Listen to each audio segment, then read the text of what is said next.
जय श्री राम। शंखनाद में आपका स्वागत है। ट्रायल कोर्ट ने अरविंद केजरीवाल को जमानत देते हुए अपने विवेक का इस्तेमाल नहीं किया। ट्रायल कोर्ट ने जमानत देते हुए ईडी को अपनी दलीलें रखने का पूरा समय नहीं दिया। ट्रायल कोर्ट ने जमानत देते वक्त सभी दस्तावेजों और सबूतों को पूरी तरह से उन पर गौर नहीं किया। ट्रायल कोर्ट ने जल्दबाजी में अपना फैसला दिया। हाई कोर्ट ने अरविंद केजरीवाल की जमानत पर रोक लगाते हुए ये सब बातें कही हैं। ट्रायल कोर्ट ने क्या क्या कमियां छोड़ी, उनकी तरफ हाई कोर्ट ने ध्यान दिलाया है। अरविंद केजरीवाल को 20 जून को राउज एवेन्यू कोर्ट से जमानत मिल गई थी। उनका मामला राउज एवेन्यू कोर्ट की वेकेशन बेंच में चल रहा था और जज न्याय बिंदु उसकी सुनवाई कर रही थी। जज साहिबा ने उन्हें 20 जून को जमानत दे दी और साथ में बायस होने के आरोप भी लगाए ईडी पर, और जमानत का आधार बताया कि वो मुख्यमंत्री हैं, इसलिए भी एक बड़ा मामला है। और दूसरा, उनको इंस्पिरेशन मिली थी सीजेआई से कि लोअर कोर्ट भी, ट्रायल कोर्ट भी जो है वो जमानत दे सकता है, इसलिए उन्होंने जमानत दे दी। उन्होंने इस बात पर भी गौर नहीं किया कि व्यक्ति कितना प्रभावशाली है, व्यक्ति बाहर निकल के क्या क्या कर सकता है, इस पर कोई चर्चा नहीं की गई और आनन फानन में जल्दबाजी में जमानत दे दी गई। जबकि जस्टिस न्याय बिंदु ने खुद स्वीकार किया कि वो ईडी के पेश किए गए सभी दस्तावेजों को, करीब 1000 पन्नों के दस्तावेज है, उनको पूरी तरह से नहीं पढ़ पाई है, लेकिन फिर भी उन्होंने जमानत दे दी। अब हाई कोर्ट ने जमानत पर रोक लगाई है, लेकिन उससे महत्वपूर्ण है कि हाई कोर्ट ने क्या क्या कहा है, ट्रायल कोर्ट को क्या क्या कमियां दिखाई हैं और आईना दिखाया है कि उन्होंने क्या क्या चीजें छोड़ दी।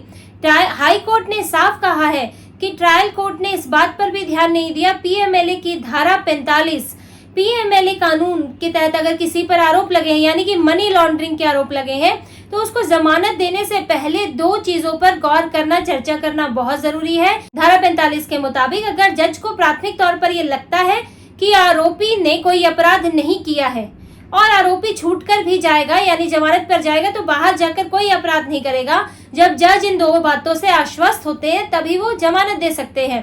और जो ट्रायल कोर्ट है उसने इस धारा पर चर्चा ही नहीं की। और ये बहुत मुश्किल भी लगता है कि कोई जज, ये इतने सारे सबूतों के बावजूद, गोवा में चुनाव प्रचार के लिए इस्तेमाल हुए नोट मिले हैं, नोटों की फोटोकॉपी है। गोवा में चरणप्रीत सिंह ने जो करीब 45 करोड़ के जो नकद की ट्रांजैक्शन हुई है और अरविंद केजरीवाल के होटल का बिल उनसे दिया गया है, वो तक ईडी ने दिखाया। चरणप्रीत सिंह के साथ जो चैट है वो दिखाई।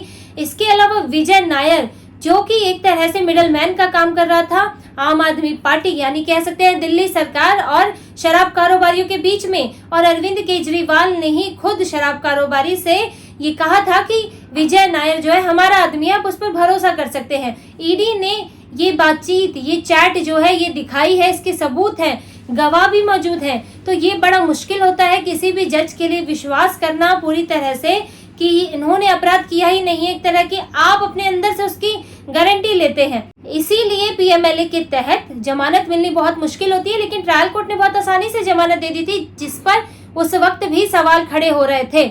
और उन्होंने क्या हवाला दिया अंतरिम जमानत का, कि कोर्ट ने, सुप्रीम कोर्ट पहले उन्हें 21 दिन की अंतरिम जमानत दे चुका है, लेकिन इसमें बहुत बड़ा अंतर है। पहला अंतर तो यह है, सुप्रीम कोर्ट ने जमानत देते वक्त साफ कहा था कि इसका सबूतों से लेना देना नहीं है, हम केस पर कोई टिप्पणी नहीं कर रहे, केस अपने आप चलता रहेगा, क्योंकि लोकसभा चुनाव है, एक ऐसी स्थिति है जो थोड़ी अनप्रेसिडेंटेड है और 5 साल में एक बार लोकसभा चुनाव आते हैं, तो इसलिए सिर्फ प्रचार के लिए लेवल प्लेइंग फील्ड बनी रहे, प्रचार के लिए उन्हें जमानत दे दी गई। लेकिन अरविंद केजरीवाल पर कई तरह की रोक भी लगाई गई थी।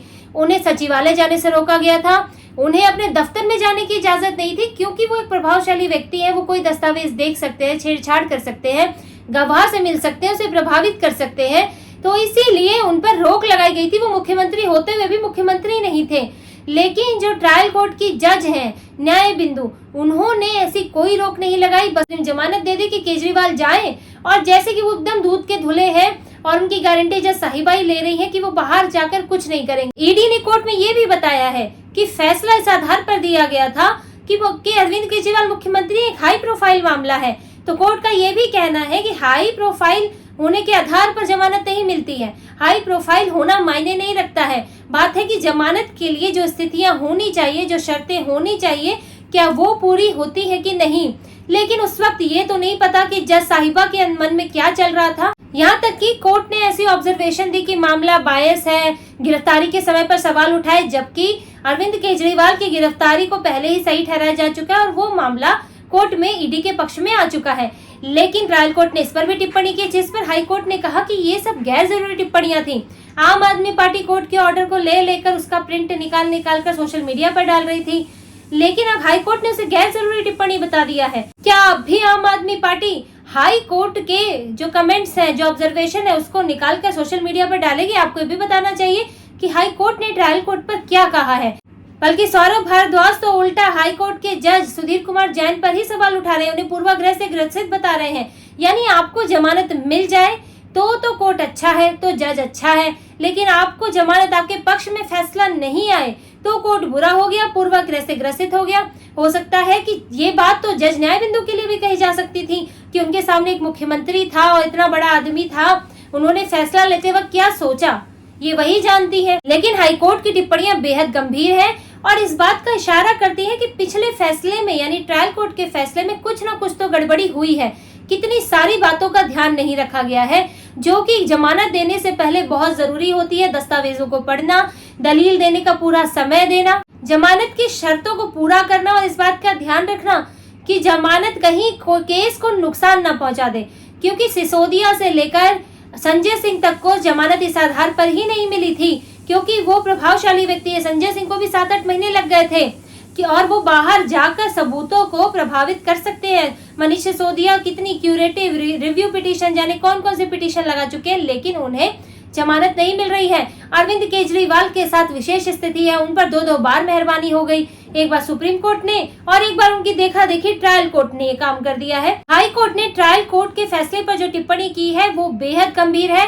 ट्रायल कोर्ट की जज के लिए भी सोचने वाली बात है, क्योंकि अगर कोई सामान्य व्यक्ति अगर अपने काम में, उसके काम में इतनी कमियां हो जाए तो उसे तो इस्तीफा देना पड़ जाए, अपना पद छोड़ना पड़ जाए, लेकिन जजों के लिए भी कोई अकाउंटेबिलिटी होती है। अगर जज साहिबा के लिए भी कोई अकाउंटेबिलिटी है तो उन पर भी ये सोचना चाहिए कि क्या वो वाकई अपने विवेक का इस्तेमाल करके आगे भी फैसले दे पाएंगी, क्या उन्हें वाकई ऐसे गंभीर मामलों में होने की जरूरत है। ये अकाउंटेबिलिटी, ये जिम्मेदारी तो होनी ही चाहिए, फिर चाहे इसके लिए किसी को पद छोड़ना पड़े या इस्तीफा देना पड़े, लेकिन अपने काम का निर्वहन जो ठीक से नहीं कर रहा है उसे जिम्मेदार जरूर ठहराया जाना चाहिए। लेकिन अरविंद केजरीवाल के मामले ने कोर्ट में चलने वाले बेल के खेल का तो पर्दाफाश कर दिया है कि ऐसा नहीं है कि चीजें जो है बिल्कुल सही दिशा में है, सही तरीके से चल रही है, व्यक्ति से, नाम से प्रभावित होती है और हर जगह बेल का खेल चलता है। हालांकि ऐसे भी लोग हैं जो इस बेल के खेल पर नजर रखते हैं और जहां जरूरी हो उस पर रोक लगाते हैं। अब अरविंद केजरीवाल की बात करें तो वो तो दौड़े दौड़े अब सुप्रीम कोर्ट जाने वाले हैं। उनको क्योंकि पहले ही वो सुप्रीम कोर्ट पहुंच गए थे फैसला आने के एक दिन पहले ही, जहां से उनको कुछ खास हाथ लगा नहीं। अब वो फिर से सुप्रीम कोर्ट का दरवाजा खटखटाएंगे, देखेंगे वहां क्या होता है। लेकिन इससे पहले वो 3 जुलाई तक ईडी की कस्टडी में है और अभी जेल की हवाई खा रहे हैं। तो इसी तरह की और खबरें और विश्लेषण आपके लिए लाते रहेंगे। कृपया जुड़े रहिए, सब्सक्राइब कीजिए, कमेंट कीजिए। बहुत बहुत धन्यवाद। जय श्री राम।